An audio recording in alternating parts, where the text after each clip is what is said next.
আসসালামু আলাইকুম ওয়া রাহমাতুল্লাহি ওয়া বারাকাতুহু। ওয়ালাইকুম আসসালাম ওয়া রাহমাতুল্লাহি ওয়া বারাকাতুহু। অপারেটর ভাইকে আমি আহ্বান করছি মাইকের কাছে আসুন।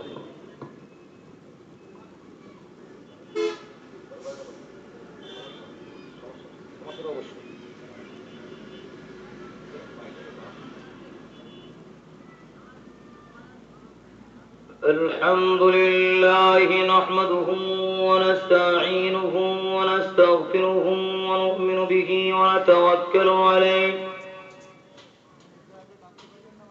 ونعوذ بالله من شرور أنفسنا ومن سيئات أعمالنا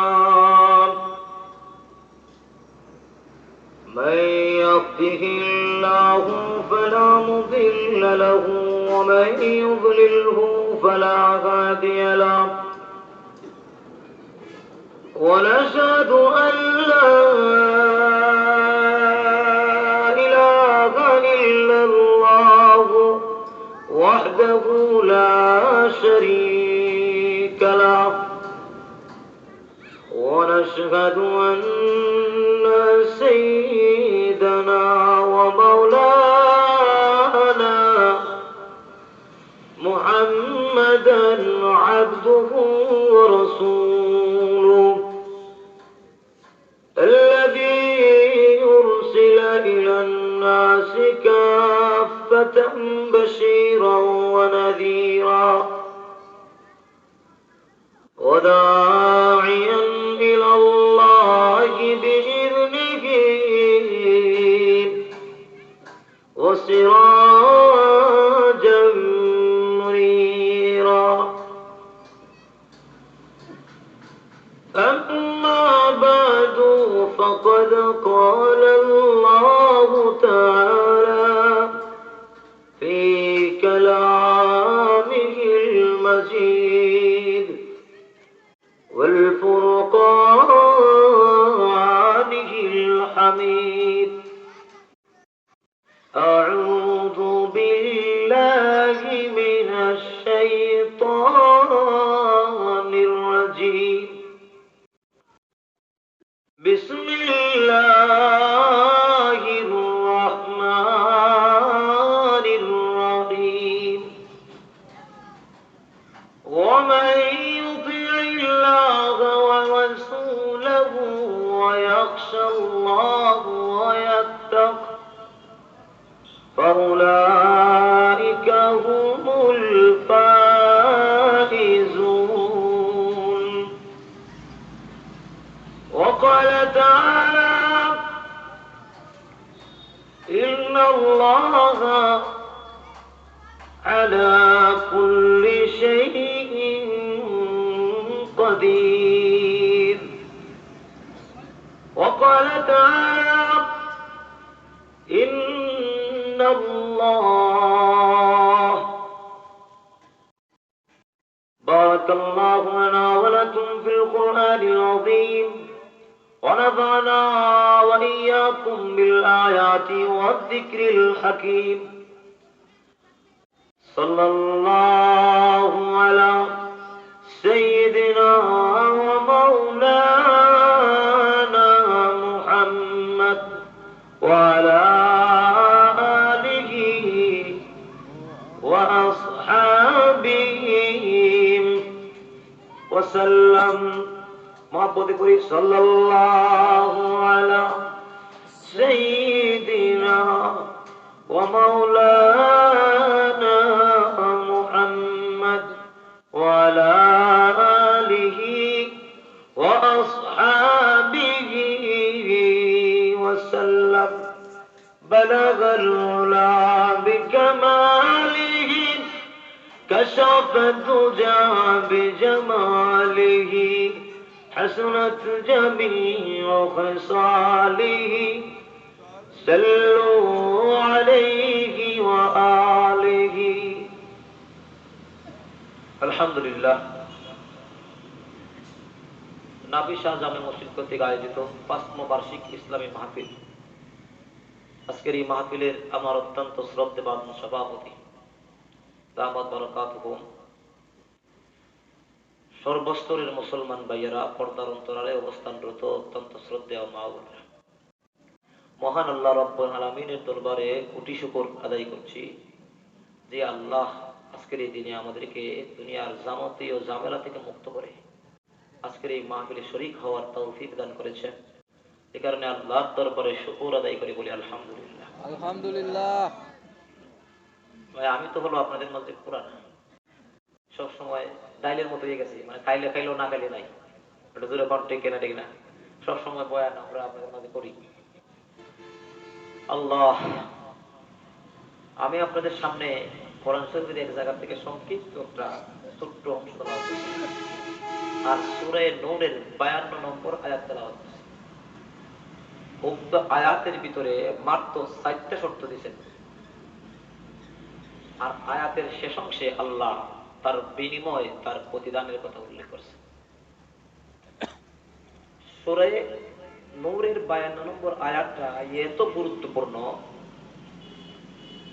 খলিফাতুল মুসলিমিন ওমর রাদিয়াল্লাহু আনহুর কাছে এক লোক আইসা সূরা নূরের 52 নম্বর আয়াত শুনে কালিমা পড়ে মুসলমান হয়ে গেছে। সুবহানাল্লাহ। আর একটু আস্তে কইেন সুবহানাল্লাহ। সুবহানাল্লাহ। কারণ মহিলারা যদি শুনে তাহলে আপনাদের প্রবলেম হবে। জোরে কোন ঠিক না ঠিক এখন আসুন, নূরের 52 নম্বর আয়াত শুনিয়া খলিফাতুল মুসলিমিন ওমর রাদিয়াল্লাহু আনহু জিজ্ঞাসা করলেন, ইসলামের কোন জিনিসটা তোমাকে এই ইসলামের দিকে ধাবিত করলো, আকৃষ্ট করলো? তখন ওই লোক বলল যে আমি আর এক মুসলমান একসাথে এক জেলখানায় ছিলাম। মুসলমান লোকটা কোরআন শরীফ তেলাওয়াত করতো, সূরা নূরের 52 নম্বর আয়াত শোনার পর আমার এই ধারণা হয়েছে এই আয়াতটা যে কালামের, এই কালামটা সত্য, এই ধর্ম সত্য, এর মধ্যে কোনো সন্দেহ নাই, এই কারণে আমি কালিমা পড়ে মুসলমান হয়ে গেছি। সুবহানাল্লাহ। এত গুরুত্বপূর্ণ এই আয়াত, মাত্র 4টা শব্দ দিয়েছে। এই আয়াতগুলার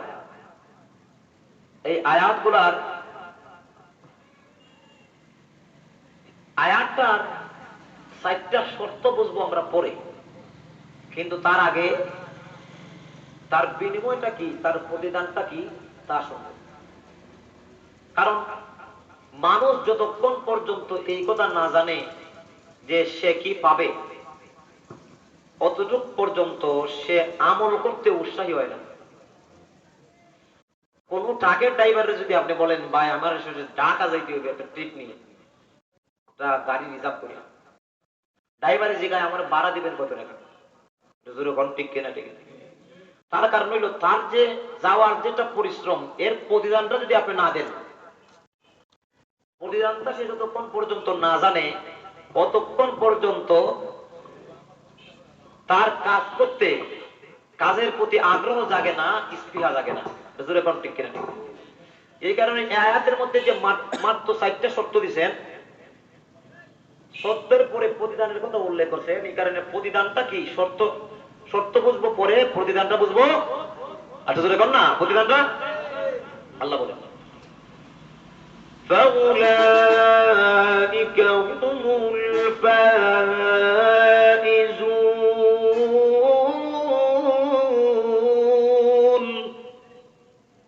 আল্লাহ রাব্বুল আলামিন বলেন 4টা শর্ত যারা মানবে তাদেরকে আল্লাহ রাব্বুল আলামিন সাকসেসফুল লাইফ দান করবে।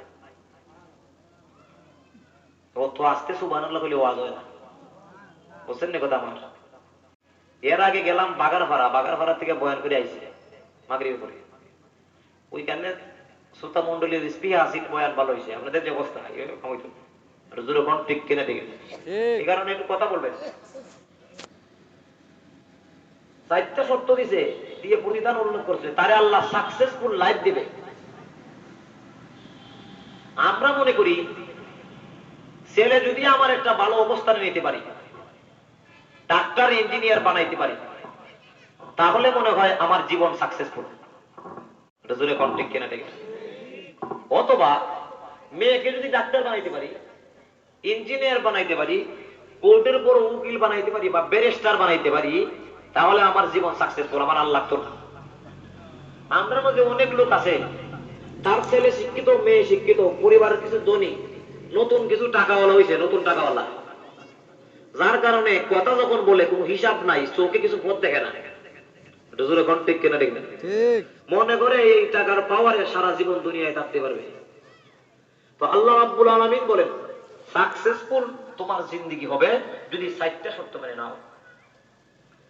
সাকসেসফুল লাইফ, জীবন তোমার সাকসেসফুল। এখন আসুন মুফাসসিরিনে কেরামরা বলেন যার জীবনে 3টা জিনিস পাওয়া যাবে তার জীবন সাকসেসফুল। কটা জিনিস পাইতো? আটা জোরে কর। 3টা। 1 নম্বর হলো যার জীবনে কোনো চিন্তা থাকবে না, টেনশন থাকবে না। যার জীবনে কোনো চিন্তা থাকবে না, টেনশন থাকবে না। আপনাদেরকে জিজ্ঞাসা করি, আপনারা যারা আছেন আপনাদের ভিতরে চিন্তা টেনশন আসেনি? আছে। একটু জোরে কয় না। আপনাদের কষ্ট হয় কথা বলতে? চিন্তা টেনশন আপনাদের আসেনি? শুধু আপনাদের না, আমাদের নবী বিশ্ব নবী রাহমাতুল লিল আলামিনের পর্যন্ত চিন্তা ছিল। ঠিক। সুবহানাল্লাহ জোরে। সুবহানাল্লাহ। তিরমিজি সাহিহ ভিতরে শেষের দিকে একটা অধ্যায় কায়েম করা হয়েছে, যে অধ্যায়টা হলো শামায়েল তিরমিজি। এখানে একটা পাঠ আলাদাভাবে একটা সাবজেক্ট নিয়ে আইছেন ইমাম তিরমিজি রাহমাতুল্লাহ আলাইহি। ওইখানের ভিতরে হাদিস আছে, আবু বকর সিদ্দিক রাদিয়াল্লাহু আনহু একদিন জিজ্ঞাসা করেন, ইয়া রাসূলুল্লাহ, আর শিবতা, আপনি কি বুড়ো হয়ে গেছেন, বৃদ্ধ হয়ে গেছেন? বুড়া হয়েছেন কিনা? আমি বুড়া হই নাই, কিন্তু সূরা হুদের একটা আয়াত আছে, যে আয়াতে আমি বিশ্ব নবীকে বৃদ্ধ করে ফেলেছে। সুবহানাল্লাহ। কেন বললেন আপনি কি বুড়ো হয়ে গেছেন? তার কারণ হলো আল্লাহ নবী বিশ্ব নবীর ইন্তেকালের আগে নবীজির মাথা মুবারক এবং দাড়ি মুবারকের 20 খানা চুল মুবারক সাদা হয়ে গেছিল। যেরকম সুবহানাল্লাহ। সুবহানাল্লাহ। মাত্র 20টা চুল সাদা হয়ে যাওয়ার কারণে আবু বকর সিদ্দিক বলেন, নবী, আপনি কি বুড়ো হয়ে গেছেন? না হয় কেন আপনার মাথা এবং দাড়ি মুবারকের 20টা চুল পেকে গেছে? আল্লাহ নবী বলেন, আবু বকর, সূরা হুদের একটা আয়াত আছে, এই আয়াতটা হলো ফাস্তাকিম কামা উমিরতা। আল্লাহ রাব্বুল আলামিন বলেন, আবে নবীজি, যারা কুফরির থেকে তাওবা করে ঈমান এনেছে আপনার উপরে, আর আপনি যাদেরকে নিয়ে আসেন, আবার আমি যে আপনি নিজে ইস্তেকামত থাকুন, এই বিষয়ের উপরে অবিচল অটল থাকুন। আর যারা তাওবা করে ফিরে এসেছে, আল্লাহর নবী বলেন তাদেরকেও বলুন অটল অবিচল অনর যেন তারা থাকে, তারা যেন বিন্দু পরিমাণ তাদের স্থান থেকে ত্যাগ না করে। যদি তারা তাদের স্থানে অটল অবিচল থাকতে পারে, তাহলে আমি মহান আল্লাহ তাদেরকে জান্নাতের মাধ্যমে পুরস্কৃত করব। সুবহানাল্লাহ।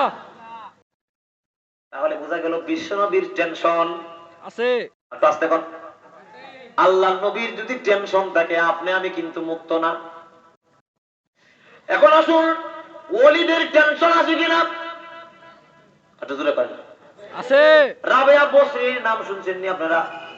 হাসান বসরি, হাসান বসরি। একবার রাবেয়া বসরি হাসান বসরি রাহমাতুল্লাহি আলাইহি দরবারে গেলেন, গিয়ে দেখেন আল্লাহর ওলি পানির উপরে নামাজের মুসল্লা বিছিয়ে উনি নামাজের নিয়ত বেঁধেছেন, নামাজ পড়তেছেন।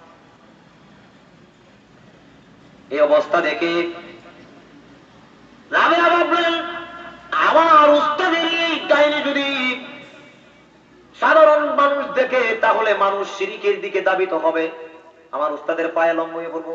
বাবা, ছেলে হয় না, একটা ছেলের ব্যবস্থা করে দেন। একটু জোরে ঘন্টে কিনা ঠিক না? কারণ যে লোক পানির উপরে মুসল্লা বিছায়া নামাজ পড়ে, তার অনেক শক্তি আছে, এই কারণে বলবে। রাবেয়া বসরি জানেন তাকে সরাসরি ভাবে প্রতিবাদ করা যায় না, যেহেতু রাবেয়ার উস্তাদ হলেন হাসান বসরি রাহমাতুল্লাহ। এ কারণে মহিলা মানুষ বাতাসের উপর যা নামাজের মুসল্লা বিছাইয়া উনি নামাজ পড়লেন। নামাজের সালাম দিয়ে হাসান বসরি রাহমাতুল্লাহ আলাইহি অবাক হয়ে গেলেন। আরে একজন মহিলা মানুষের কাছে আমি লজ্জিত হইলাম, তার সাথে পারলাম না। আমি পানির পেটির পাওয়ার আরো ডবল, সে দেখি দেখা যায় বাতাসও জোরে গন্নার দিক কেনা ঠিক। এই কারণে উনি বলেন রাবেয়া তো সাধারণ মহিলা, যার কারণে উনি বিবাহের প্রস্তাব দিলেন। বিবাহের প্রস্তাব কেন দিলেন? কারণ রাবেয়া বসরি বিবাহের প্রস্তাব দেওয়ার মতো নয়। বিবাহের প্রস্তাব দেওয়ার মতো নয় তার তিনটা কারণ। এক নম্বর হলো রাবেয়া বসরি আবসি কৃতদাসী মহিলা, নেগ্রা, তার চেহারার সেন্টার ঠিক নাই, কালো। এই মহিলা, একজন মানুষ যদি একজন মানুষকে বিয়ে করার জন্য কোন ছেলে যদি মেয়ের প্রস্তাব দেয়, তার মধ্যে যদি কালো ছেলে হয়, তাহলে সর্বপ্রথম যেই গুণটা দেখে মহিলার চেহারা সুরত পালনী সুন্দর কিনা। আচ্ছা ধরে কোনটা কিনা ঠিক। কিন্তু রাবেয়া বসরি হাফসির কৃতদাস, উনি কালো, ওনাকে বিয়ের প্রস্তাব দেওয়ার মতো নয়। এক। দুই নম্বর হলো উনি হলেন কৃতদাসী। তিন নম্বর হলো গরিব মহিলা আর বিধবা। আগে একজন স্বামী গ্রহণ করেছিলেন, স্বামী মারা যাওয়ার পরে পুনরায় আর কোন স্বামী গ্রহণ করে নাই। একটু জোরে কোন সুবহানাল্লাহ। আর যেহেতু স্বামী গ্রহণ করে নাই, এই কারণে হাসান বসরি রাহমাতুল্লাহ আলাইহি বিয়ের প্রস্তাব দিলেন, বিবাহের উদ্দেশ্য নয়। হাসান বসরির উদ্দেশ্য হলো কিয়ামতের কঠিন ময়দানে আমি হাসান বসরি যদি আমল কাজে না লাগে, রাবেয়ার স্বামী হওয়ার কারণেই আমি জান্নাতি হয়ে যাব। সুবহানাল্লাহ। আল্লাহর নবী বিশ্ব নবী ঘোষণা দিয়েছেন, স্ত্রী যদি জান্নাতি হয় আর স্বামীর আমল যদি তেমন ভালো না থাকে, তাহলে স্ত্রীর আমল ভালো হওয়ার কারণে আল্লাহ রাব্বুল আলামিন স্ত্রীর আমলকে উসিলা বানাইয়া স্বামীকে জান্নাতে দিয়ে দেবেন। সুবহানাল্লাহ। সুবহানাল্লাহ। আর আসতে পারেন না সুবহানাল্লাহ। কইবেন কেমনে? ঘরের ভিতরে বউ আনছে বেশ্যা, জোরে কোন ঠিক কিনা ঠিক না? ঠিক। বেশ্যা কেমন? বাইরে আমার রাগ করবেন না, কথাগুলো পরিষ্কার বলছি।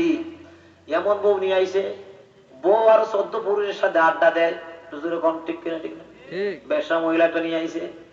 এখন এই মহিলার দ্বারাতে জান্নাত পাওয়া তো সম্ভব নয়, এই কারণে অনেকে আওয়াজ একটু কম দেয়, জোরে কোন ঠিক কিনা ঠিক না? ঠিক। বাইরে আমি বলতে চাচ্ছি, যে মাত্র এই অবস্থা শুরু হয়ে গেল, আল্লাহর নবী বিশ্ব নবী বলেন কিয়ামতের কঠিন ময়দানে স্ত্রীর আমল যদি ভালো হয়, আল্লাহ রাব্বুল আলামিন জান্নাতের সার্টিফিকেট স্ত্রীর হাতে ধরাইয়া দিবেন। সুবহানাল্লাহ। আল্লাহর বিধান হলো জান্নাতের সার্টিফিকেট যাকে দেবে, দিল্লিতে সার্টিফিকেট আর ক্যান্সেল হবে না। এই ক্যান্সেল নাই। যখন মাত্র ক্যান্সেল করে না, এখন স্বামী জাহান্নামের দিকে ফেরেশতারা টেনে নিয়ে যায়, স্ত্রী জান্নাতের টিকিট নিয়ে দাঁড়িয়ে আছে। এমনি স্ত্রী যদি আপনার মুহাব্বতের স্ত্রী হয়, বাইরে আমার স্বামী স্ত্রীর জিন্দেগি শুধু যৌবের চাহিদা পূরণ করার জন্য নয়, এই জিন্দেগি পারস্পরিক মুহাব্বত থাকবে, পাশাপাশি ইহকাল এবং পরকালে আপনার আমলের কারণে আপনার স্ত্রী এবং আপনার স্ত্রীর কারণে আপনার জান্নাতে যাওয়া সহজ হয়ে যাবে। ঠিক। এখন আসুন, টিকিট নিয়ে দাঁড়ায় আছে, ডাক দিয়ে রব্বুল আলামিন জান্নাতে যাওয়ার সিস্টেম জোড়া জোড়া। আমার স্বামী কই? আমার স্বামীকে আমার সাথে জান্নাতে না দিলে আমি জান্নাতে যাব না। হ্যাঁ প্রভু, ওই যে দেখা যায় আলী ফাতেমার হাত ধরে দাঁড়িয়ে আছেন। শুধু তাই না, আল্লাহর নবী বিশ্ব নবী রাহমাতুল লিল আলামিন বলেন, দ্বীনের জন্য যে যতটুকু কুরবানি করে মহান আল্লাহ তাকে তত বড় পুরস্কার দান করে। সুবহানাল্লাহ। আপনি মনে করেন দ্বীনের জন্য আপনার কোনো কুরবানি নাই, দ্বীনের জন্য যদি কেউ আপনার কাছে টাকা চায় আপনার মাথা গরম হয়ে যায়। আলেম ওলামাদের বিরুদ্ধে ষড়যন্ত্রে লিপ্ত, এমনকি বাংলাদেশে বিজ্ঞ মহলের আলেমদের বিরুদ্ধে তারা অবস্থান নিয়েছে বেঈমান কাফেররা, নাস্তিকদের দূষর। তারা এমন নিজের আমলের ঠিক নাই, আলেমদের পিছনে দোষ তালাশ করে। জোরে কোন ঠিক কিনা ঠিক না? নিজের ঘরে পর্দা নাই, ঘরের ভিতরে টিভি, তার ঘরের ভিতরে নাচ গান বাজনা, এমনকি আরাম হালালের কোনো কমতি নাই, মিসকার ভাবে সুদ ঘুষ খাচ্ছে। কিন্তু একজন আলেমের সামান্য দোষ পাইলে তালাশ করে। এই কারণে মুফাসসিরিনে কেরাম কয়েকজন আলেম ওলামা উদাহরণ দিয়েছেন। আপনাদের এলাকায় সালুন আসেনি? ওই আটারে সাল্লায় সালনের পাশার মধ্যে ছিদ্র আসেনি? একটু জোরে কোন। আছে আছে। একটা ওই পতলা, আর জোরে কোন। সুইচের পিছনে ছিদ্র আসেনি কোন? কয়টা? সুইচ কি সালন জিজ্ঞাসা করে, ওই সুইচ তোমার ভিতরে এত ছিদ্র কেন? তোমার বাসার ভিতরে? শুয়ে কয়, বেটা তোর বাসার ভিতরে 1000টা, আমার ভিতরে একটা দেখো। একটু জোরে কোন, ঠিক কেনা নেই না? ঠিক। সমাজের কিছু মানুষেরা নাস্তিক মুরতাদদের দূষণ হয়ে গেছে, মুনাফিকদের দল। এই দেশের ভিতরে আলেম ওলামাদের সামান্য যদি দুষ্টুটি পায় তাহলে তা নিয়ে একদম প্রসার প্রসার করে বেড়ায়। নিজে যে শয়তানের রাজা, শয়তানের বাচ্চা, শয়তানও তাকে দেখে লজ্জা বোধ করে, কয় আমার আর কি দরকার, এ আমার পাশ আমার ঠিক, একটা উপরে ঠিক। এত দূরে ঘন্টে কেনা ঠিক না। আলেম ওলামাদের বিরুদ্ধে অবস্থান নিয়ে এই বেঈমান কাফেরদের সম্পর্কে, বেঈমান কাফেরদের দালাল যারা হবে, আল্লাহর নবী বিশ্ব নবী রাহমাতুল লিল আলামিন বলেছেন, আবু লাহাব, আবু জেহেল, উতবা সাহাবাদের উত্তরসূরি যদি কেউ হয়, আবু লাহাব, আবু জেহেলের উত্তরসূরি যদি হয়, তাহলে তাদের সাথেই তার হাসর নিশর হবে। ঠিক। আলেমদের সাথে সম্পর্ক নাই, শয়তানদের সাথে সম্পর্ক। আমাদের দেশে আছে দুস্তের ফান্দ পুরা আলেমের বিরুদ্ধে লেগে গেছে। দুস্তে আলেমের কোন দোষ তালাশ করে নাই, দুস্তে আলেম ওলামার কোন দোষ পায় নাই, মিথ্যা তহমত দিছে। এখন দুস্তের কথা ঠিক রাখতে গিয়ে আলেমের বিরুদ্ধে সে লাগছে। অতএব জিন্দিগিতেও কোনোদিন দুস্ত তার সাথে আলেমে খারাপ ব্যবহার করে নাই। আল্লামা ফজলুল হক আমিনী বলেন, একজন মানুষকে তুমি ততক্ষণ পর্যন্ত খারাপ বলতে পারো না যতক্ষণ পর্যন্ত সে তোমার সাথে কোনো খারাপই না করে। ঠিক কিনা ঠিক না? কারণ শোনা কথায় দুনা দোষ, শোনা কথায় দুনা দোষ। আল্লাহ নবী বলেন, কাফা বিল আরদি মারিয়া কাদিবান আইয়ুহাদ্দিসু বিহি কুল্লি মা সামিআ। আল্লাহ নবী বিশ্ব নবী বলেন, একজন মানুষ মিথ্যাবাদী হওয়ার জন্য এতটুকুই যথেষ্ট, সে যা শুনে এবং তাই বর্ণনা করতে থাকে। ঠিক। ঠিক কিনা ঠিক না? বাইরে আমার এদিকে আমার আলোচনার সময় নাই, সময় কম, এদিকে একটু ভিতরে যাই, লক্ষ্য করে শুনুন। ক্রিকেট নিয়ে যখন দাঁড়িয়ে আছে এমনি হযরতে রাবিয়া বসরি কেন বিয়ে করবেন? কারণ স্ত্রী যদি জান্নাতি হয় আর আপনার মহাব্বতের স্ত্রী হয়, আল্লাহকে ডাক দিলে, প্রভু তাকায় দেখো আলী ফাতেমার হাত ধরা। আল্লাহ নবী বলেন, যে যত মত করেছে দিনের জন্য, যে যত কষ্ট করে, আল্লাহ তারে অত পুরস্কার দেয়। এ কারণে আম্মা জান খাদিজাতুল কুবরাকে ডাক দিয়ে বলেন, বিশ্ব নবী বলেন, ও খাদিজা, তোমার সতীনদের কাছে সালাম পৌঁছাইয়া দিও। তার অর্থ হলো, খাদিজা জান্নাতের ভিতরে মরিয়ম এবং আসিয়ার সঙ্গে আমি বিশ্ব নবীর বিবাহ হবে, সুতরাং সেই সূত্রে তারা হবে সতীন, সুতরাং তাকে সালাম দিও। কথার মাধ্যমে জানায়া দিলাম, তুমিও আল্লাহর তৈরি জান্নাতের ভিতরে চলে যাচ্ছ। সুবহানাল্লাহ। এখানে একটা পয়েন্ট বোঝানোর জন্য কথাটা বলছি, একটা পয়েন্ট বোঝাবো ভাইরা আমার। এখন প্রশ্ন হইল, ঈসা আলাইহিস সালামের মা মরিয়ম আলাইহিস সালাম, উনি পয়গম্বরের মা, বিশ্ব নবীর সাথে বিবাহ হওয়াটা এটা কোনো অসুবিধা নাই। কারণ সদরি সদরি সদরি সদরি আপনাদের এলাকায় মুরলে যদি বিয়ে করে, মুরলের ছেলেদের বিয়ে করলে আরো একটা মুরল তালাশ করে। আমাদের সিলেটে সদরি যদি বিয়ে করে, একটা সদরি দেখে কমসে কম বেটা বুইয়া কিনা একটু তালাশ করে। জোরে কোন ঠিক কিনা? ভাই আমার প্রশ্ন হয়, পয়গম্বরের মা, পয়গম্বরের সাথে বিবাহ হবে কোনো অসুবিধা নাই, কিন্তু ফেরাউনের স্ত্রী আসিয়া কেন বিশ্ব নবীর সাথে বিবাহ হবে? তার কারণ হলো, মুফাসসিরিনে কেরাম জবাব দিয়েছেন। মুফাসসিরিনে কেরাম বলেন, আসিয়ার সঙ্গে বিবাহ হওয়ার কারণ আসিয়া ছিল তদানীন্তন সময়ে সবচাইতে বড় উচ্চ মর্যাদার আসনে, ফেরাউন ছিল তদানীন্তন সময়ের বড় সবচাইতে সম্মানী ব্যক্তি। আসিয়া যখন আমার দ্বীনের কথা মানতে গিয়ে, আমার উপর ঈমান ঠিক রাখতে গিয়ে, সে যেহেতু আল্লাহর দ্বীনের প্রতি ঈমান আনার কারণে, যেহেতু সে তার স্বামীকে ছেড়ে দিয়েছে, আল্লাহ রাব্বুল আলামিন বলেন, যে যত কুরবানি করে আমি আল্লাহ তাকে তত বড় পুরস্কার দান করি। সুবহানাল্লাহ। আমরা আসতে কইবেন সুবহানাল্লাহ। আপনারা মনে করছেন যে মমি সিংহা কামলা লাগাই দিছি, জোরে কোন ঠিক কিনা ঠিক না? ঠিক। মমি সিংহার জোর একবার মমি সিং কতবে ওই আমাদের এলাকায় আসেনি, কোন কোন বলমন তাআলামুনা কোন কোন কোন কোন সাকুরা, মানে খুব দ্রুত কোরআন শরীফ পড়ে, তাআলামুন আর তাকিলুন ছাড়া আর কিছু বোঝা যায় না। জোরে কোন ঠিক কিনা? রাত্রে যখন মাত্র পড়তেছে, এটা আমরা এলাকায় কয় সবিনা পড়া, রাত্রে কোরআন খতম করে, সবিনা পড়ে। এখন মমি সিংহে হামলা কেন কইলাম, তার কারণ আছে। হাবিব সাহেব দুইজনে লাগাই দিছে, হাবিব সাহেব পড়তেছে বল বল বল বল তাআলামুন ইয়া বানি ইসরাঈল বল বল বল তাআলামুন কুন কুন কুন কুন শাকুরা হুজুর কোন ঠিক কিনা ঠিক না তাআলামুন আর তাকিলুন বোঝা আর কিছু বোঝা যায় না হাবিব সাহেব সারা রাত কি পড়েছে নিজেও জানে না কিছুক্ষণ পরে নিয়ত করলো যে একটু চা খাবো দরজার ভিতরে ডাকে তাকায় দেখে স্বামী আর স্ত্রী দুইজন ঘরের ভিতরে দরজা লাগায় ঘুমাই আছে চাও দেয় না পানো দেয় না মমি সিংহা কামলা লাগাইছে জোরে কোন ঠিক কিনা ঠিক না আপনারা যদি মনে করেন বক্তারে মমি সিংহা কামলা পাইছি কোনো কথা বলবো না বেটা চিল্লাই এমন জোরে কোন ঠিক কিনা ঠিক না ঠিক ভাইরা লক্ষ্য করে কথা বলা শুনবেন যখন দেখা যাবে টিকিট নিয়ে যাচ্ছে জান্নাতের দিকে স্বামীকে যখন নিয়ে যায় জাহান্নামের দিকে নিয়ে যাবে এখন আপনার মহাব্বতের স্ত্রী যদি হয় ডাক দিয়ে বলে প্রভু গো আমি একা জান্নাতে যাব না আমার স্বামীকেও আমার সাথে জান্নাতে দিতে হবে আল্লাহ রাব্বুল আলামিন বলেন ও মহিলা তোমার স্বামী তো উপযুক্ত হয় নাই তার তো নেক আমল ভালো না সে আমলের বন্দিগির বইটা মজবুত করতে পারে নাই ইমানের বইটা মজবুত করতে পারে নাই এই কারণে তাকে জান্নাতে দেওয়া যাবে না সুতরাং তুমি যাও সে সাজা কাটতে ইমান আছে তারপরে যাবে মহিলা ডাক দিয়ে বলে আল্লাহ আমি আমার স্বামী ছাড়া জান্নাতে যাব না আল্লাহর বিধান হলো টিকিট যদি কাউকে দেয় পরিবর্তন করে না আল্লাহ রাব্বুল আলামিন বলেন ও মহিলা জান্নাতে যদি না যাও বা আল্লাহ যদি আমার স্বামীর জান্নাতে না দেন টিকিটটা ফেরত নেন আল্লাহ রাব্বুল আলামিন বলেন টিকিট দিয়ে ফেরত আমি নেই না কারণ দিয়ে আবার ফেরত নেয় ছোট লোকের কাম ঠিক জোরে কোন ঠিক কিনা ঠিক? ঠিক দিছে আবার ফেরত নেয় কিসের কাম আর জোরে কোন না আল্লাহ রাব্বুল আলামিন বলেন টিকিট দিয়ে আবার ফেরত দেওয়া এটা আমার কাজ না কারণ এটা ছোট লোকের কাজ আমার কাছে টিকিটের অভাব নাই তুমি তোমার স্বামীর জন্য একটা চাও আমি আল্লাহ তোমাকে দিয়ে দেব মহিলায় কয় আল্লাহ আরেকটা টিকিট যেহেতু আপনি দিতে পারেন আমার স্বামীকেও আরেকটা জান্নাতের টিকিট দিয়ে দাও সুবহানাল্লাহ আর আসতে কোন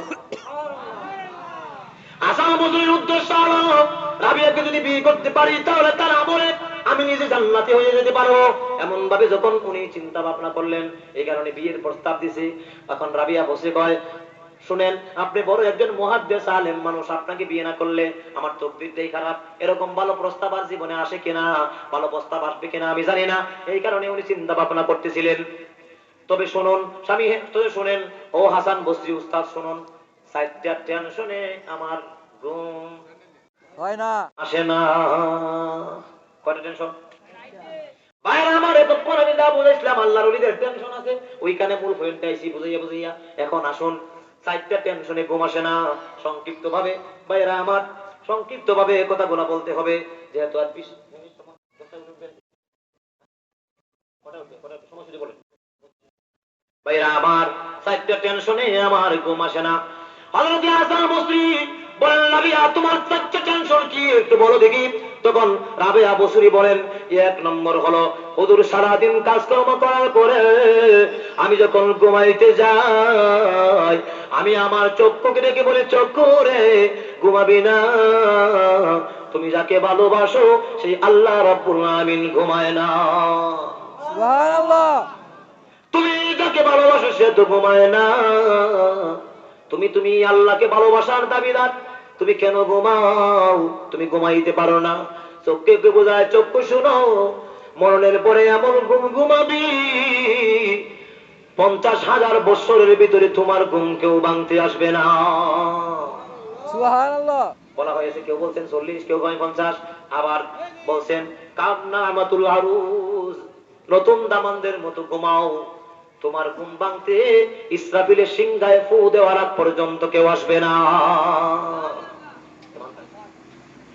এখন আসুন ও হাসান বসরি আপনি একটু আমার টেনশনটা দূর করে দেন সারাদিন যখন আমি কাজ করে বাসায় যাই ঘুম আসে না ঘুম না আসার কারণ হলো আল্লাহ নবী বিশ্ব নবী বলেছেন ইমানের বইটা খুব শক্ত করে বাঁধো আল্লাহ নবী বলেন ইয়া আবা যাররিন জাদ্দিদিস সাফিনাতা ফাইনাল বাহরা আমিক ইয়া আবু যর গফারি তুমি তোমার নৌকার বইটা মজবুত করে বাঁধো কারণ মৃত্যুর সাগর বড় বড় কঠিন সাগর যেমন ভাবে মৃত্যুর সাগরে তোমাকে বাড়ি দেবে ঈমান যদি দুর্বল হয় ঈমান নিয়ে কবরে যাওয়া সম্ভব হবে না ও হাসান বসরি শুনুন আপনি আমাকে আমার টেনশনটা দূর করে দেন আর বলুন আমি ইন্তেকালের সময় আমি রাবেয়া ঈমান নিয়ে কবরে যাইতে পারবো কিনা একটু বলুন ভাইরা আমার আপনার আমার ভিতরে যদি এই চিন্তা আসে আমি ঈমান নিয়ে কবরে যাইতে পারবো কিনা, তাহলে আমার জন্য একটা ওয়াজি জীবনের জন্য যথেষ্ট হয়ে যাবে। জোরে কোন ঠিক কিনা ঠিক না? ঠিক। এক নম্বরে আপনি বড় মুহাদ্দিস, একথা বলুন না ভাইয়া, টেনশন করো না, তোমার ঈমান নসিব হয়ে যাবে, তাহলে আমার টেনশনটা দূর হবে। হাসান বসরি রাহমাতুল্লাহ আলাইহি বলেন, রাবিয়া তোমার কথা বলবো কিভাবে, আমি হাসান বসরির ঈমান নসিব হবে কিনা সেটাই তো আমি জানি না। ঠিক। কিছু বুঝছেন নি?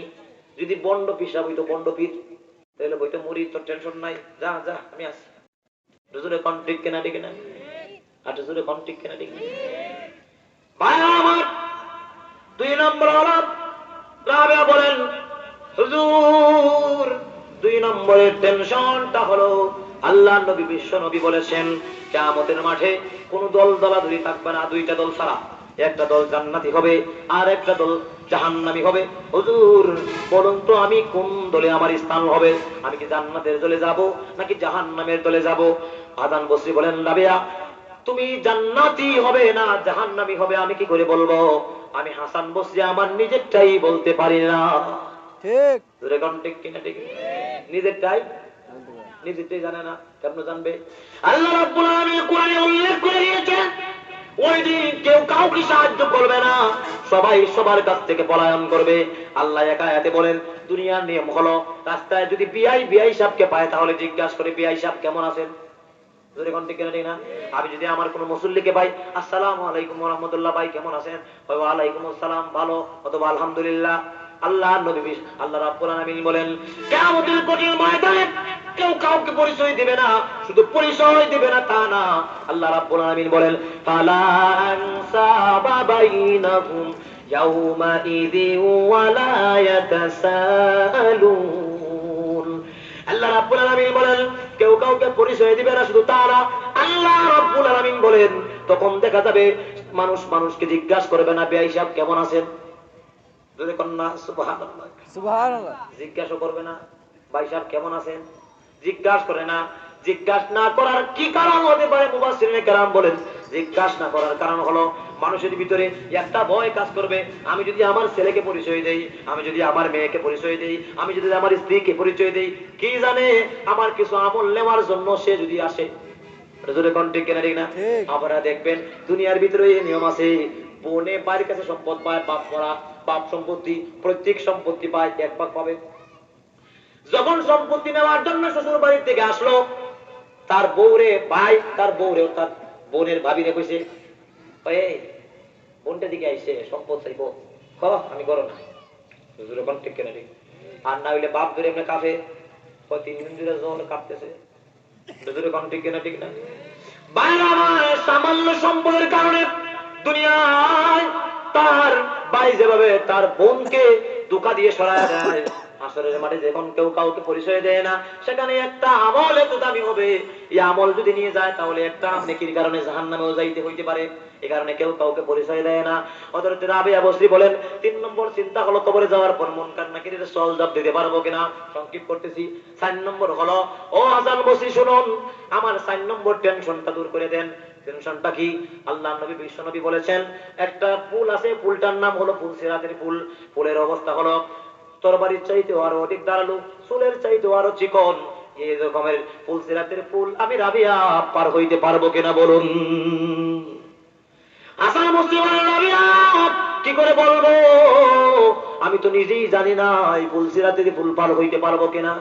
তাহলে আপনাদেরকে জিজ্ঞাসা করি, আল্লাহর ওলিদের টেনশন আছে না নাই? আছে। চিন্তা করেন, আল্লাহ ওই কথাই বলছেন, উলাইকা হুমুল ফাইজুন। আল্লাহ রাব্বুল আলামিন সাকসেসফুল লাইফ দান করবেন। সাকসেসফুল লাইফ, জীবন তোমার সাকসেসফুল হয়ে যাবে। দেখেন একটা কথা কত ব্যাখ্যায়, একটা কথা ব্যাখ্যা কত। এখন আসুন, দুনিয়ায় এক কথা হলো দুনিয়ার ভিতরে কোন মানুষের জীবন সাকসেসফুল না, হাঁটু জোরে পায় না। তার 1 নম্বর হলো টেনশন মুক্ত জীবন। 2 নম্বর হলো কোনো ভয় থাকবে না। কি থাকবে না?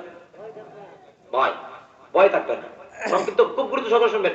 আপনারা মনে করেন না যে একদম তাফসীর থেকে আলোচনা হচ্ছে, কোনো ফাইজলামি না, খুব সুন্দর করে লক্ষ্য করবেন। 2 নম্বর 3 নম্বরে আল্লাহর মুফাসসিরিনে কেরামরা বলেন, মানুষ বলতে পারে আমার জীবন সফল কাম, আমার লাইফ সাকসেসফুল, যার মনে যা চায় তাই পায়। মনে আর একটু জোরে কর না, মনে তাই পায়। আপনারা কি মনে করেন এই 3 শর্ত দুনিয়ায় আছে? না। জোরে কর। এখন মন কি চায়? মুফাসসিরিনে কেরামরা বলেন মন তো অনেক কিছু চায়, তোর মধ্যে প্রধান তো 3টারে। কয়টারে প্রধান ধরছে? 3টা। 1 নম্বর হলো মন চায় বুড়া হইতে চায় না। মন আচ্ছা জোরে কর না, বুড়া হইতে চায় না, যে তার বাস্তব উদাহরণ হইলো আমরা দাঁড়িয়ে রাখি না। জোরে কর ঠিক কেনা ঠিক? ইয়া ছাড়া আর কোন উদাহরণ আমি পাই না। লোকেনি তাকে বুড়া বলে এই কারণে দাঁড়িয়ে রাখে না। 1 2 নম্বর হলো মানুষ মরতে চায় না। মানুষ একটু জোরে কর না, মরতে চায় না। কি বলেন? আমরা যদি আজকে ঘোষণা দেই মাঠ থেকে যে এই গেটে আজরাইল দাঁড়িয়ে আছে, সারা রাত ডিউটি করবো, সকালে 2টার সময় ফজর ওয়াক্ত যাইব, এই গেটে যে বাড়িব তার ধরবো, আপনারা কি মনে করেন ফজরের আগে আর কেউ যাইব? না। এদিকে এত দূরে কোন? তাহলে মন মরতে। 3 নম্বর হলো এই চাহিদাটা পুরুষের, মহিলার না। মহিলার চাহিদা ভিন্ন, রুচি ভিন্ন। মহিলার চাহিদা ভিন্ন, রুচি ভিন্ন, গঠন ভিন্ন। পুরুষের চাহিদা ভিন্ন, রুচি ভিন্ন, গঠন ভিন্ন। এই চাহিদাটা মহিলার না, পুরুষের। পুরুষের চাহিদা হইল ডেইলি একটা বউ বদলাইতে পারলে ভালো। হুজুরে কোন ঠিক কিনা? আপনারা কইবেন হুজুর এটা লুচ্চা যারা আরা কইবে। আর হুজুরে কোন ঠিক কিনা ঠিক না? এটাতে কইবেন আমি জানি তো, কিন্তু চুবিগিরি করলে কাম হইতো না। কারণ এটা মজ্জাগত স্বভাব। কি স্বভাব? মজ্জাগত স্বভাব। আপনি ঘুমায় আছেন, এখন আপনার মাথার মধ্যে চুলকায়, আপনি কি হাত নিয়ে কথা বলতে হবে এ হাত আমার মাথাটা চুলকায় দেখতে দেখি, নাকি হাত অটোমেটিক যায়? এটা জোরে কর না, হাত অটোমেটিক যায়। তার মানে বোঝা গেল এটা মজ্জাগত। মজ্জাগত। মহিলা দেখলে পুরুষের আকর্ষণ, আর জোরে কর, মহিলা দেখলে পুরুষের আকর্ষণ হবে। এই কারণে আপনি দেখবেন, এটা উদাহরণ দিলে বুঝতে সুবিধা। 80 বছরের বুড়ারে যদি আপনি ডাকেন দাদা দাদি তো নাই, আপনার একটা বিয়ে করাই দেই, এমনি দেখবেন দাদা মুসকে একটা হাসি দিয়ে ডাকে।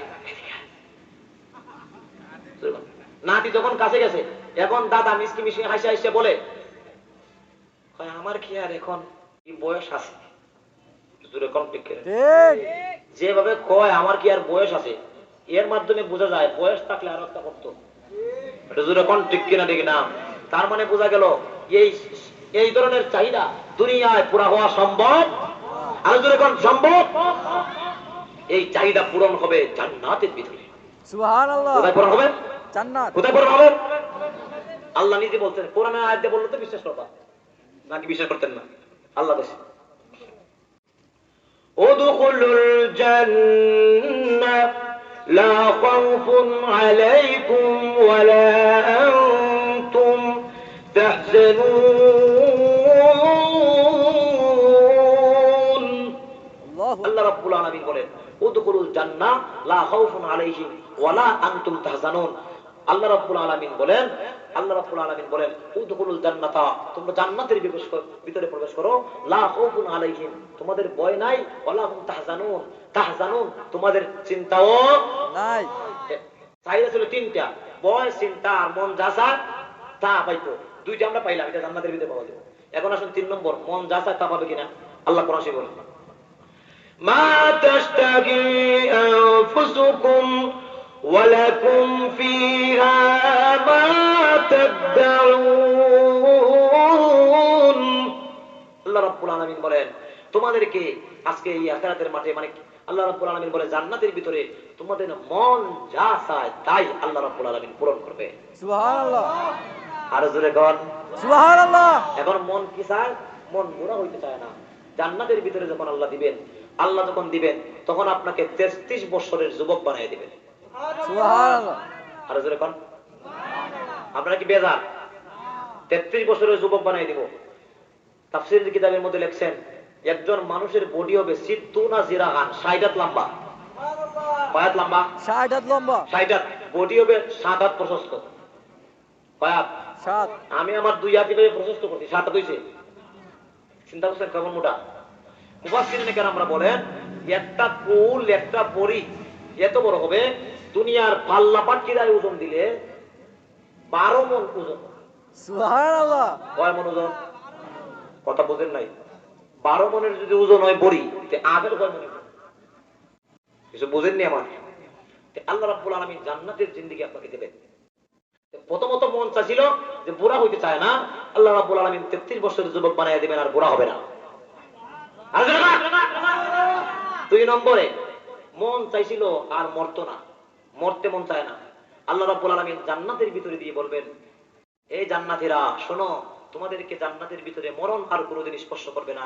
জাহান্নামীদেরকেও বলবেন, হে জাহান্নামীরা শোনো, তোমাদেরকেও মরণ আর কোনোদিন স্পর্শ করবে আল্লাহ কোরআনেই বলছেন, আমার কথা। খালিদিন ফিহা আবাদা,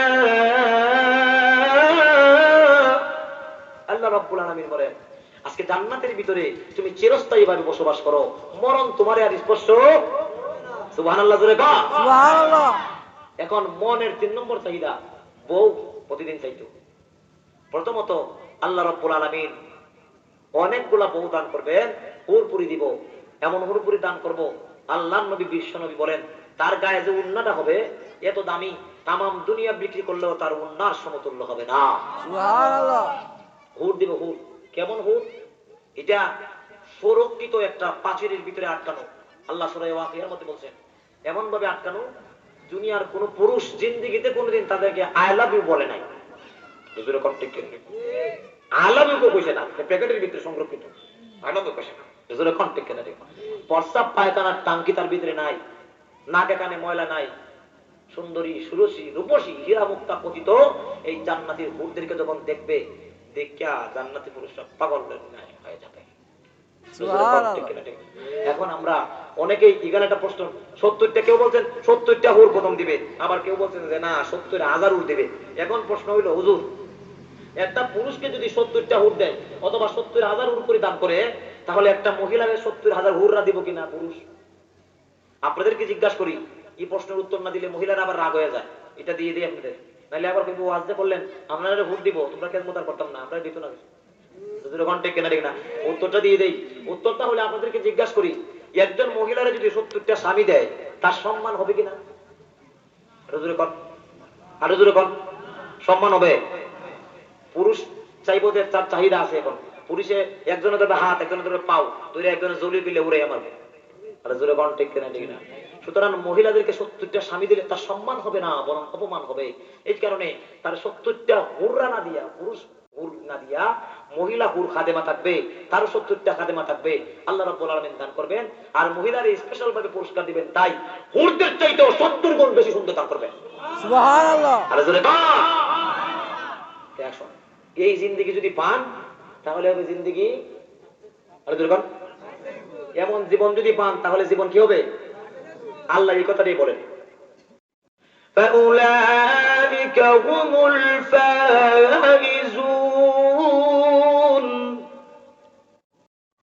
আল্লাহ রাব্বুল আলামিন তোমাদেরকে সাকসেসফুল লাইফ দান করবেন যদি 4টি শর্ত মানো।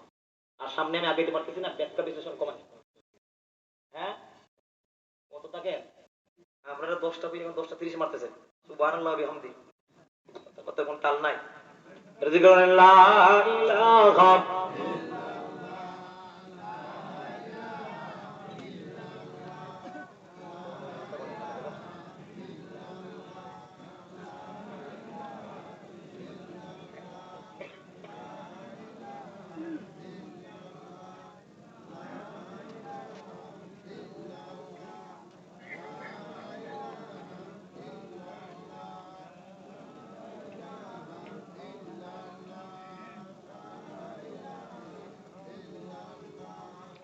আওয়াজ কম, লা ইলাহা, ও লা ইলাহা ইল্লাল্লাহ, লা ইলাহা, ও লা ইলাহা,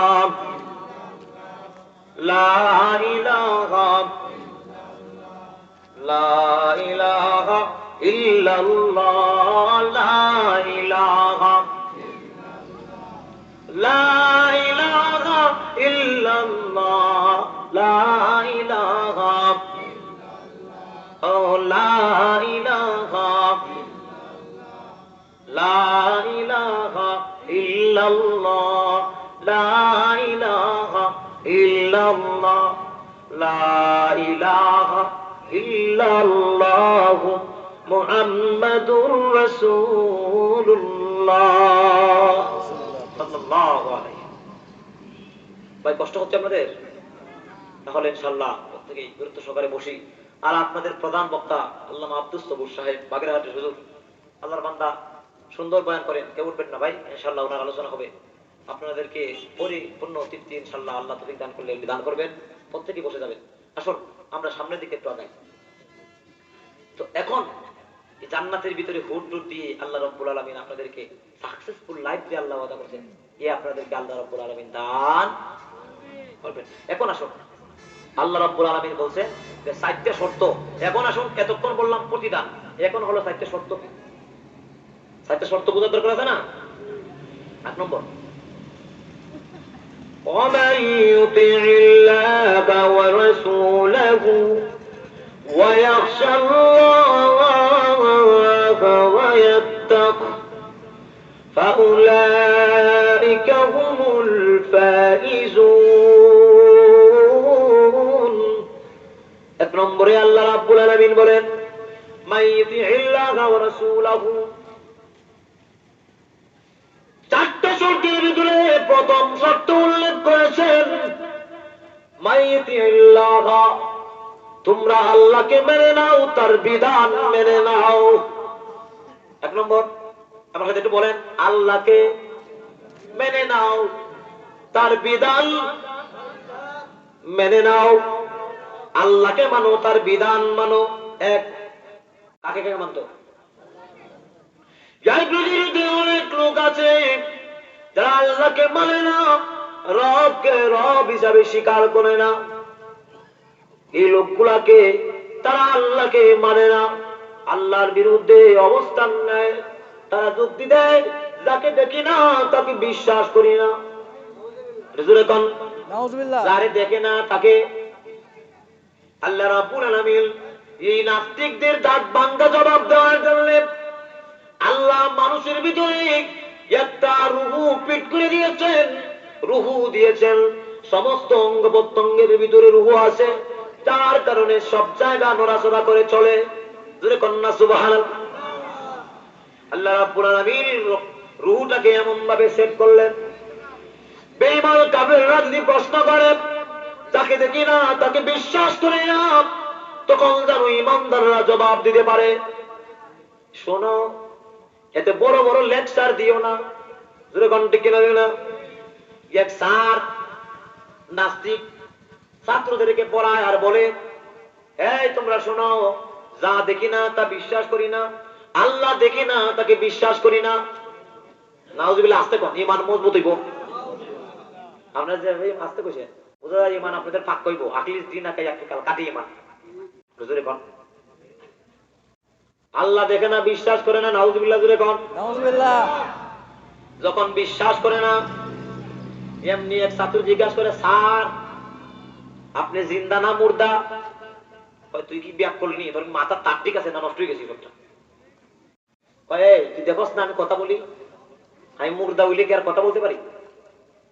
স্যার আপনার ভিতরে রুহু আছে? বলে হ্যাঁ রুহু আছে। রুহু না থাকলে কি আমি কথা বলি? রুহু যে আছে একটু দেখান। রাখেন না একটু খুলে টেবিলের উপরে রাখেন, আমি আপনার রুহুটা একটু দেখতাম। রুহু টেবিলও রাখা যায় না, দেখা যায় না, না দেখেই বিশ্বাস করতে হয়। তো স্যার এক ছাত্র কয়, যেভাবে আপনি রুহু দেখেন না বিশ্বাস করেন, ঠিক তেমনি ভাবে আল্লাহ দেখা যায় না, বিশ্বাস করতে হয়। আরো জোরে কর, আরো জোরে কর। 2 নম্বর হলো, আপনাদের ডাইনে বাতাস আসেনি? বাতাস, হাওয়া, বাতাস, বাতাস আছে?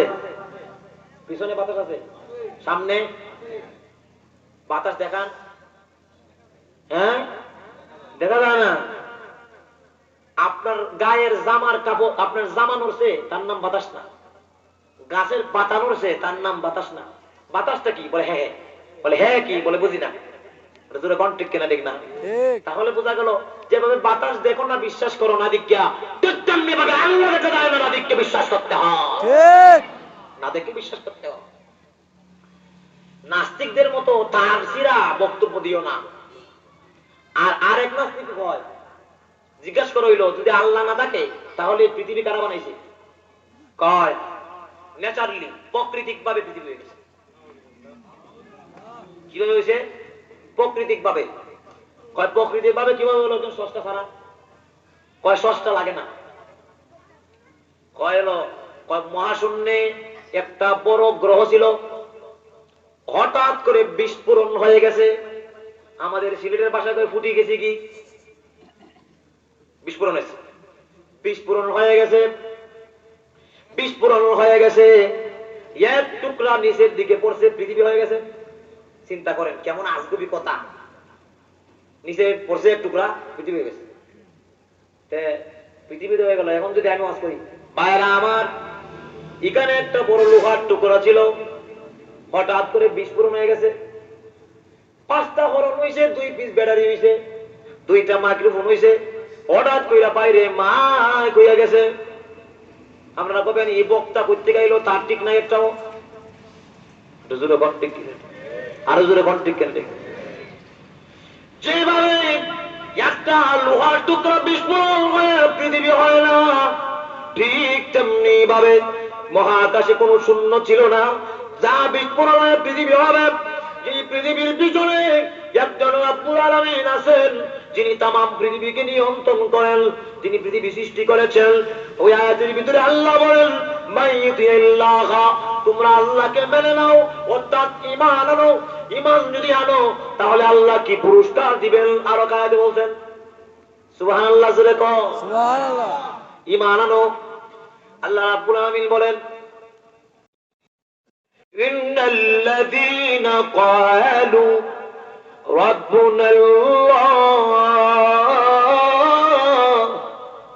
সুম্মা ইসতাকামু তাতানাজ্জালু আলাইহিমুল মালায়েকা। আল্লাহ রাব্বুল আলামিন বলেন, যারা বলে আমার রব হলেন আল্লাহ, সুবহানাল্লাহ, যারা এই কথা বলে, সুম্মা ইসতাকামু, তারপর ইস্তেকামত তাদের এই কথার উপরে অনড় অটল থাকে, আল্লাহ রাব্বুল আলামিন বলেন কি পুরস্কার তাকে দেবে? তাতানাজ্জালু আলাইহিমুল মালায়েকা, তার মরণের সময় আল্লাহ রাব্বুল আলামিন রহমতের ফেরেশতা পাঠাবেন। সুবহানাল্লাহ। তারা এসে বলবে, আল্লাহ তাখাফু, ভয় করো না, আল্লাহ তাখাফু, ভয় করো না, ওয়ালা তাহজানু, চিন্তা করো না।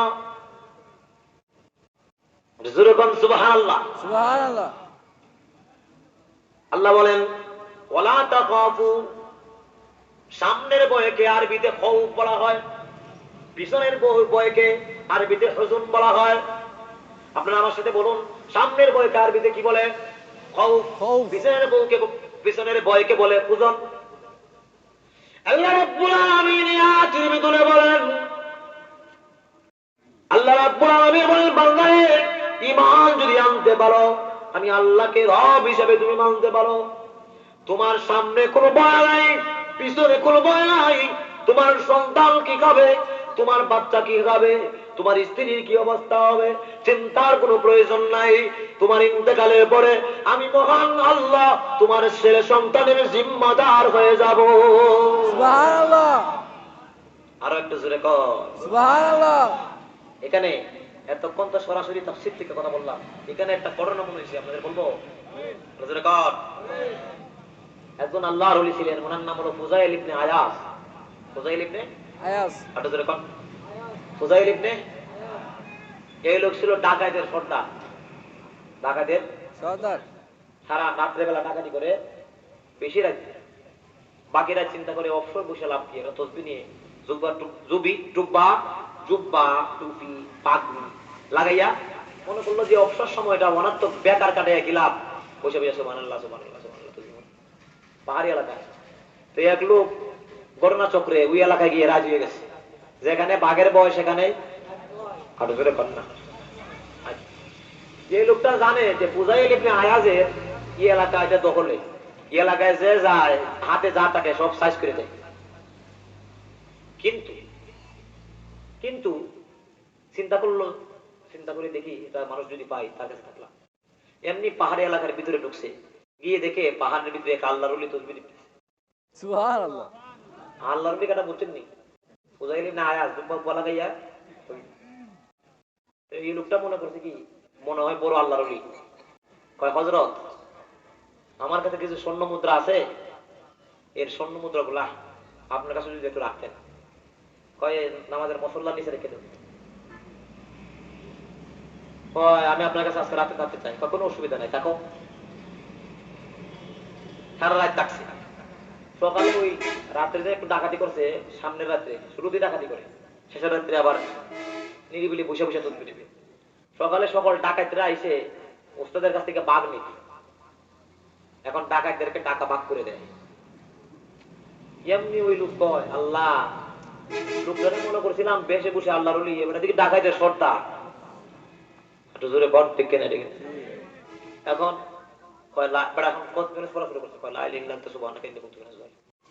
আজকে উপায় নাই কাটতে লিব তোর বাড়ি আছে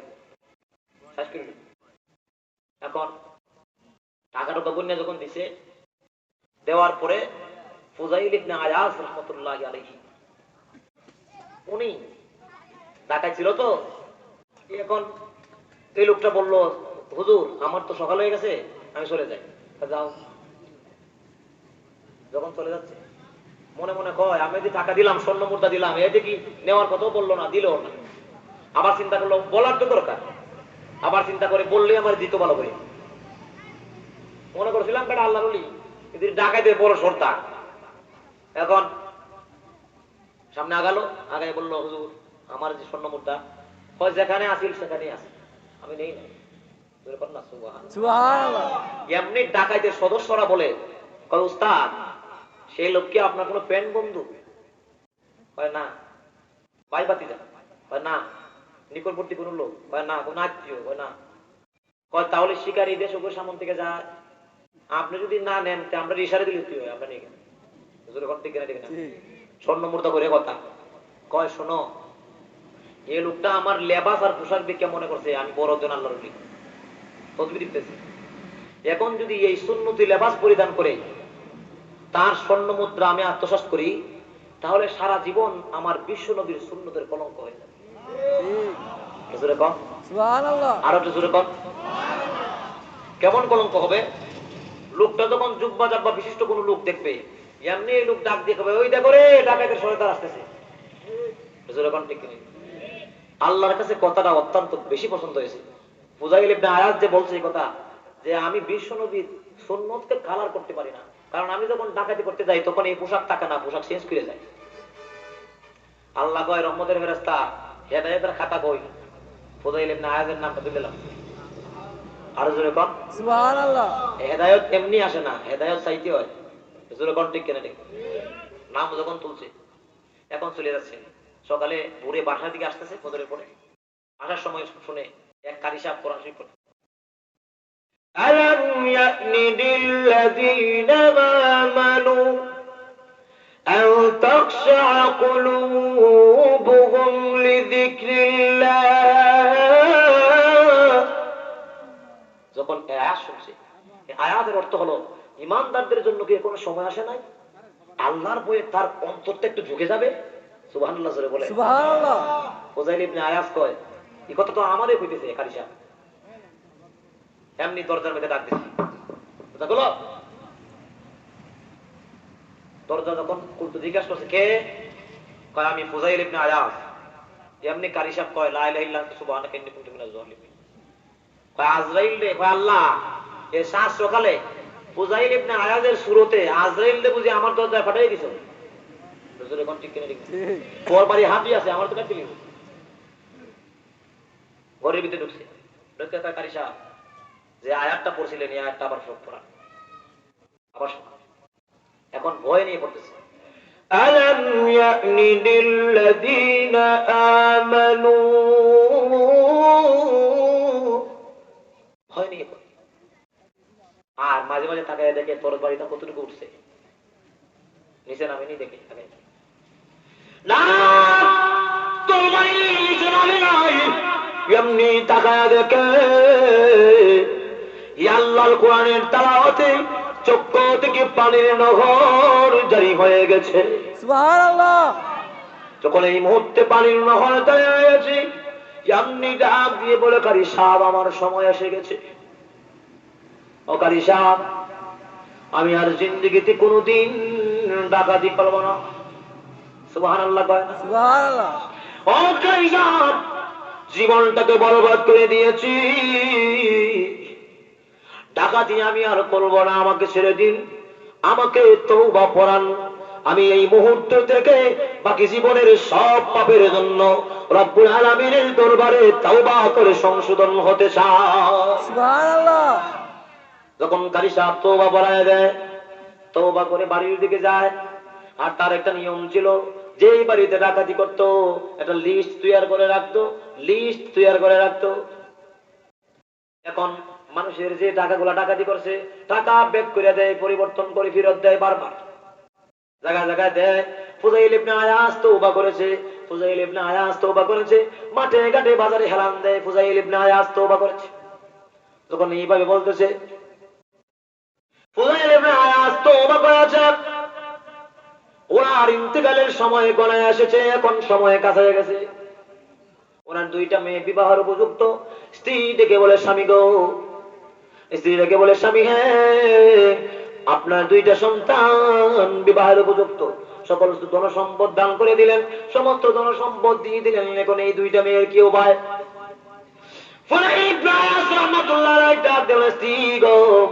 চিন্তার কোনো কারণ নাই, তুমি আবু কুবাইস পাহাড়ের কাছে যাবে, গিয়ে বলবে, আল্লাহ তুমি না বলেছে আল্লাহ তাখাফু ওয়ালা তাহজানু, ভয় করো না, চিন্তা করো না, ভয় করো না, চিন্তা করো না, আমি তোমার আওলাদের জিম্মাদার হয়ে যাব, তোমার পরিবারের জিম্মাদার আমি হয়ে যাব।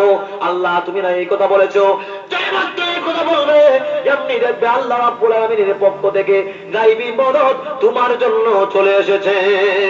সুবহানাল্লাহ।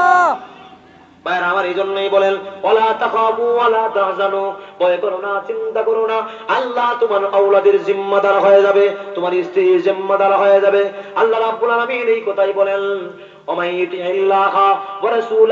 তোমরা আল্লাহকে মেনে নাও, আল্লাহর বিধানকে মেনে নাও। যদি আল্লাহকে মেনে নিতে পারো, আল্লাহর বিধানকে মেনে নিতে পারো, বান্দারে জেনে রাখো, আমি মহান আল্লাহ তোমাকে সাকসেসফুল লাইফ দান করব, এমন জিন্দেগি দান করব বান্দারে।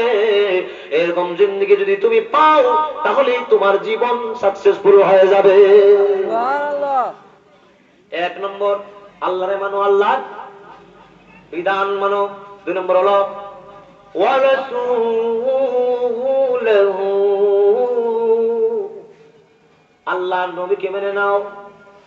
আল্লাহর নবী, বিশ্ব নবী যা বলছেন করো, যা বলেন নাই ছেড়ে দাও। সুবহানাল্লাহ কর, সুবহানাল্লাহ। আর জোরে কর। বিশ্ব নবী যা করছেন করো, যা করেন নাই ছাড়ো। আল্লাহ নবী কি করছেন? আল্লাহ নবী আকাম কুকাম স্টার দিয়েছেন না। জোরে কর, আরো জোরে কর। সুদ ঘুষ খাইছেন, মদ গাঞ্জা পাঞ্জা কিছু খায়, আপনারা খাইবেন? আরো জোরে। যে নবী বিচার করছেন করবেন? নবীর মতে যার মত, তার নাম নবীর উম্মত। আরো জোরে কর, ঠিক। আরো জোরে কর। আর বিশ্ব নবীর মত চলে মুর্দার কদম খাওয়ার ব্যাপারে। মুর্দা যখন মরে হয়, নবীর এখন এক কদম দুই কদম হাঁটে, আল্লাহুম্মা ইয়াসসির হিসাবাহু, আল্লাহুম্মা এভাবে দোয়া করে করে হাঁটে, এক কদম দুই কদম কয়, তুমি 40 কদম আমি 40 কদম, কি সুন্নত একটা ছাড়ে না। সারা জীবন আকাম কুকাম, মরার পরে সুন্নত স্টার দিছে। এখন যখন কবরে নেয়, নিয়ে কয় বিসমিল্লাহি ওয়া আলা মিল্লাতি রাসূলিল্লাহ, এই কথা কয় না। বিসমিল্লাহি ওয়া আলা মিল্লাতি আমেরিকা, বিসমিল্লাহি ওয়া আলা মিল্লাতি ব্রিটেন, বিসমিল্লাহি ওয়া আলা মিল্লাতি লন্ডন কয় না। কি কয়? মিল্লাতি রাসূলিল্লাহ। আল্লাহ তোমার নবীর মিল্লাতের উপরে রেখে গেলাম, সারা জীবন আকাম কুকাম, লাস্টে এখন মিল্লাতে রেখে যায়। ফেরেশতারা কয় রাইকা যাও সিফালিল্লাহ কারে, কয় কিছুক্ষণের ভিতরে বুঝে লইব। ঠিক। রাসূল কোন ঠিক কিনা, ঠিক না? সিফালিল্লাহ দিব কিছুক্ষণের ভিতরে। সারা জীবন বিশ্ব নবী সুন্নাত মানে নাই, জীবন বরবাদ করে দিয়েছে। আব্রাহাম লিঙ্কনের জীবন চালাইয়া ঠিক। শয়তানের অনুসরণ করেছে, শয়তানের অনুসরণ করেছে। জীবনে বিশ্ব নবী রাহমাতুল লিল আলামিনের সুন্নাত কি জীবনে বসায় নাই, জীবনে আনে নাই। কবরে যাওয়ার সময় মিল্লাতে রাসূলুল্লাহ, আল্লাহ রাব্বুল আলামিন বলেন, তোর শয়তানি আমি ভালো করেই বুঝি রে বান্দা, এখন কবরে গিয়ে তওবা করলে আর কাজে আসবে না। ঠিক এখন না, এখন আসুন, আল্লাহ রাব্বুল আলামিন বলেন, ওমাই ইউতিইল্লাহা ওয়া রাসূলাহু ওয়া ইয়াখশাল্লাহ। এক নম্বর আল্লাহরে মানো, আল্লাহর বিধান মানো। দুই নম্বর বিশ্ব নবীকে মানো, বিশ্ব নবীর সুন্নত মানো। কয়টা হইল? দুইটা আর জোরে কোন, ওয়া ইয়াখশাল্লাহ, আল্লাহকে তুমি ভয় করো। কি করো? আল্লাহকে তুমি কি করো? প্রশ্ন জাগে, আল্লাহরে মানলেই তো ভয় হয়ে যায়, তে আবার আলাদা করে বলে কেন? কয় না, আল্লাহরে মানলেই ভয় হয় না। দুনিয়ায় অনেক লোক আছে আল্লাহ যে আছেন বিশ্বাস করে, আল্লাহর বিধান মানাও বিশ্বাস করে সুদ খায়, আসেনি? আছে তাহলে বোঝা গেল তার ভিতরে আল্লাহর ভয় ঢুকে নাই। আর তো ধরে কোন ঠিক না ঠিক না? এ কারণে আল্লাহ আলাদাভাবে বলেছেন, ওয়ায়াখশাল্লাহ, আল্লাহকে ভয় করো। আল্লাহকে ভয় করবা কিরকম? আল্লাহকে ভয় করার একটা নিয়ম আছে। অনেকে বলে, হুজুর আমাদের সমাজে টিভি প্রেসিডেন্ট, আমাদের সমাজের ভিতরে আকাম কুকাম আছে, সুদ ঘুষ আছে, আমরা কিভাবে বাঁচবো, চতুর্দিকে গুনাহ। এর জন্য একটা সুন্দর উদাহরণ আছে, আপনাদের দেব কিনা বলুন? আরে জোরে বলেন। সুন্দর উদাহরণটা হলো খলিফাতুল মুসলিমিন হযরত ওমর রাদিয়াল্লাহু আনহু একজন সাহাবীকে জিজ্ঞাসা করেছেন, ও সাহাবী, তাকওয়া কাকে বলে? সাহাবী বলেন, হে ওমর, আপনার জিন্দেগিতে কোনোদিন এমন কোন রাস্তা অতিক্রম করেছেন কি যে রাস্তাটা অত্যন্ত গিরিপথ, আটু সাটু, রাস্তার চতুর্দিকে কাটা আছে, এই কাটাওয়ালা রাস্তার ভিতরে যাওয়ার সময় আপনি কিভাবে গেছেন? হযরত ওমর বলেন, আমি একবার গেছি, যাওয়ার সময় আটু সাটু অবস্থায়, সম্পূর্ণ সন্তর্প পানে সতর্কতার সাথে, খুব সতর্কতার সাথে আমি অতিক্রম করছি রাস্তা। সাহাবী বলেন, ওমর, এর চাইতে তাকওয়ার উৎকৃষ্ট মানের কোন ব্যাখ্যা হইতে পারে? কি ব্যাখ্যা? কয়, আপনার সমাজ যে তুলসী পাতায় দোয়া, তা তো বলা যাবে না সমাজ। আপনার সমাজ যে একদম ভালো, তা তো বলা যাবে না। কিন্তু আপনার সমাজে সুদ থাকবে, আপনার সমাজে ঘুষ থাকবে, আপনার সমাজে জিনার মতো ময়লা থাকবে, আপনার সমাজে বিভিন্ন প্রকারের অপরাধ থাকবে। সাবধান, সাবধান, সতর্ক থাকো, এই গুনার ময়লা যেন তোমাকে কিছুতেই স্পর্শ করতে না পারে। সুবহানাল্লাহ আচ্ছা, সুরে কোন ঠিক কিনা ঠিক না? তাহলে তাকওয়ার এর চাইতে বড় ব্যাখ্যা আর হইতে পারে না। এই কথাটা মনে রাখবেন।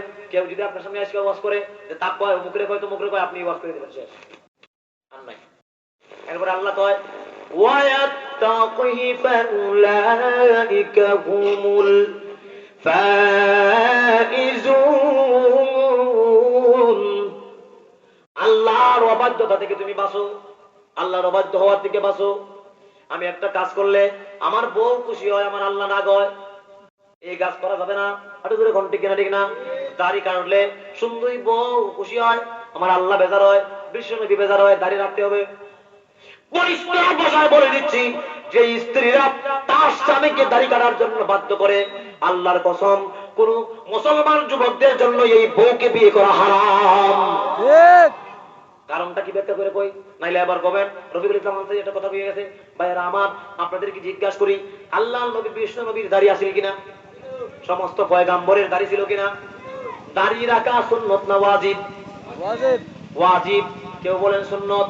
এখন আল্লাহ নবীর সুন্নতকে ভালোবাসা, আল্লাহ নবী বলেন, মান আহাব্বা সুন্নতি ফাকাদ আহাব্বানি ওয়া মান আহাব্বানি কানা মাই ফিল জান্নাহ। আল্লাহ নবী বলেন, যেই ব্যক্তি আমার সুন্নতকে মানলো, সুন্নতকে অনুসরণ করলো, সে যেন আমাকে মানলো, আমাকে সুবহানাল্লাহ মহব্বত করলো। সুন্নতকে যে মহব্বত করলো, আমারে মহব্বত করলো। এখন আপনার জিগাই, আপনার বউ, মিস্টার, ম্যাডাম, ম্যাডামে যদি আপনার দাড়ি কাটার জন্য কইন, ম্যাডামে রাসূলের সুন্নতরে ভালোবাসেননি? না হুজুর এখন রাসূলের সুন্নতরে না ভালোবাসে, রাসূলরে বাসেননি। তে রাসূলরে ভালো না বাসলে ইমানদার নেই। হুজুর এখন বেঈমানের সাথে মুসলমানের বিয়ে হইতে পারে না। আর যদি কোন ঠিক না ঠিক না? ঠিক আল্লাহ রাসূল বলেন, মান আহাব্বা সুন্নতি, তোমরা আমার সুন্নতকে মানো, ফাকাত আহাব্বানি, যে আমার সুন্নতকে মহব্বত করলো, সেজন্য আমাকে মহব্বত করলো। ওমান আহাব্বানি কানা মাই ফিল জান্নাহ, আর যে আমাকে মহব্বত করলো, সে আমার সাথেই জান্নাতে প্রবেশ করবে। প্রধান অতিথি নিয়ে আসেন ভাইরা আমার। হ্যাঁ, ভাইরা আমার আসুন, আল্লাহর নবী বিশ্ব নবী রাহমাতুল লিল আলামিনের সুন্নতকে মহব্বত করা দরকার আছে নি? অবাধ্যতা থেকে বাঁচো। দাড়ি কাটলে আল্লাহ রাব্বুল আলামিন নারাজ হয়ে যায়, তার বিশ্ব নবী নারাজ হয়ে যায়। সুতরাং আপনি আমাকে দাড়ি কাটতে পারবো না, আমার দাড়ি কাটতে পারবো না। বউ যদি কয় স্বামী দাড়ি না কাটলে আপনার ঘরে থাকবো না, কয় তুমি যাও, আল্লাহর কসম করে বলি তোমার স্ত্রী যদি তোমাকে দাড়ি কাটতে বাধ্য করে আর তুমি যদি তোমার এই বউকে বিদায় করে দাও, তাহলে আল্লাহর ফেরেশতারা আপনার আমলনামায় নেকি লিখবে। শুধু তাই না, আপনাকে আল্লাহ রাব্বুল আলামিন তার চাইতে আরো উৎকৃষ্ট মানের স্ত্রীর ব্যবস্থা করে দিবে। সুবহানাল্লাহ। আর জোরে কোন, আর জোরে কোন। আল্লাহ রাব্বুল আলামিন বলেন, ومن يطع الله ورسوله ويخشى الله ويتقه فأولئك هم الفائزون।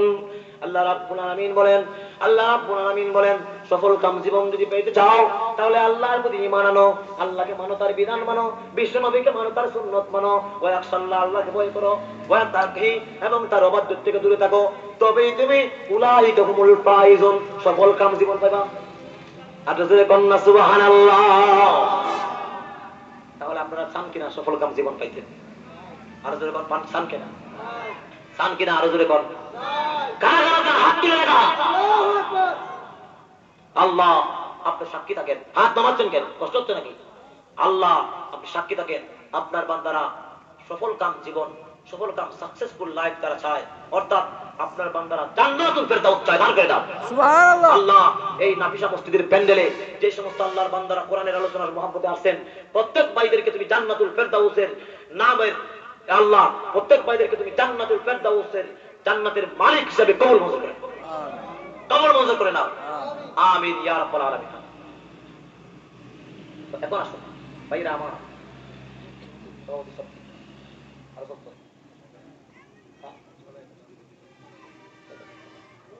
আমি এখানে শেষ করে দিই।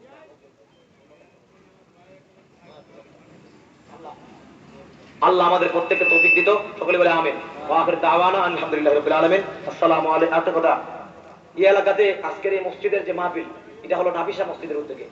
এই মাহফিলের যিনি সেক্রেটারি আমার ভাই মোহাম্মদ কাশেম ভাই। আমি যশোর জেলার ভিতরে বিশেষ করে খুলনা রোডে সর্বপ্রথম আপনাদের নাফিসা মসজিদে বয়ান করছি, আর আমাকে দাওয়াত দিয়েছিলেন কাশেম ভাই এবং আরো কয়েকজন লোক ছিল। এই কারণে কাশেম ভাই আমাকে অত্যন্ত মহব্বত করেন এবং ছোট ভাই হিসেবে জানেন, যার কারণে আমার বাগারপাড়ার এখন অধিবেশন ছিল, আমি সেই অধিবেশনটাকে চেঞ্জ করে মাগরিব করে দিয়ে আপনাদেরকে এসা করে দিছি, একমাত্র আপনাদের মহব্বতে, কাশেম ভাইয়ের মহব্বতে। আল্লাহ পাক যেন আমাদের প্রত্যেককে দ্বীনের জন্য একে অপরকে ভালোবাসার তৌফিক দান করে, সকলে বলে আমিন। ওয়া আখির দাওয়ানা আলহামদুলিল্লাহি রাব্বিল আলামিন।